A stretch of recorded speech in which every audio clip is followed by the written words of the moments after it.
पृथ्वी के बारे में अगर किसी ने थोड़ा मोड़ा जैसा कुछ भी हो, अगर किसी ने वर्णन किया पृथ्वी के बारे में, तो उस व्यक्ति का नाम क्या था? हिकैटियस था। उन्होंने कहा कि एक स्थलखंड है और वो स्थलखंड चारों तरफ से सागर से घिरा हुआ है। ये वाली बात पहली बार किसने कही? हिकैटियस ने। अब अगर हम लोग बात करें, सामान्य रूप से आप लोग नाम देखोगे हिकैटियस का, कोई भारत का व्यक्ति है? नहीं, सीधी सी बात है, विदेशी होंगे। जैसे अगर मैं कहूँ वर्तमान में दादागिरी चलती है अमेरिका की, तो जो दादागिरी वर्तमान में अमेरिका की चलती है विश्व में, वही दादागिरी एक समय चलती थी यूनान की। सीधी सी बात है, दादागिरी का बेहतर एग्जाम्पल अगर आप लोगों को समझना है कि अमेरिका की दादागिरी कैसे चलती है, तो अभी अगर आप लोग थोड़े बहुत करंट अफेयर्स में थोड़ी बहुत चर्चा में देखा सुनते होंगे, तो अलास्का में मीटिंग हो गई, और अलास्का में मीटिंग हो गई, जिसकी शादी होनी थी, जिसके बारे में चर्चा होनी थी, वही नहीं था उसमें। समझते हो आप लोग? तो यूक्रेन का मुद्दा था, उस यूक्रेन के मुद्दे पर यूक्रेन को लेकर फैसला होना था, और उसमें 2 देश शामिल थे, लेकिन उसमें से वो देश नहीं था जिसके बारे में फैसला होना था, और उसका नाम क्या था? तो यूक्रेन। फिर अगर मैं कहूँ, गाँव में जो कहावत चलती है, बाकी जगह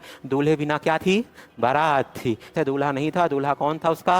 यूक्रेन। लेकिन बाकी बाराती थे, फैसला कर रहे थे किस दूल्हे का विवाह किसके साथ होगा। तो ऐसे कुछ करके चल रहा था। तो यहाँ पर वही हाल था एक समय किसका? यूनान का। तो अगर मैं आप लोगों से कहूँ, आप लोगों ने देखा होगा, आप लोगों ने बहुत सारे नाम सुना होगा, हिकैटियस का नाम हो गया। इसी तरीके से अगर मैं कहूँ, इरेटोस्थनीज आपको मिलेंगे, स्ट्रैबो मिलेंगे, प्लूटो मिलेंगे, अरस्तु मिलेंगे। ये जितने भी व्यक्तित्व आपको मिलते हैं, सब यूनान के थे, और यही दार्शनिक भी थे। ध्यान सुना, यही राजनीतिविद भी थे, भूगर्भ शास्त्री भी थे, भूगोलविद भी थे, इतिहासविद भी थे। मतलब ऐसा कोई भी विषय नहीं था जिस विषय में इन्होंने कोई बात ना कही हो। लेकिन सबसे बड़ी बात यह कि इन्होंने पहली बार कोई बात कही, ये बड़ी बात है। अगर कहने की बात आती है, तो अगर मैं कहूँ, क्या भारत में वैसे विद्वान नहीं रहे होंगे?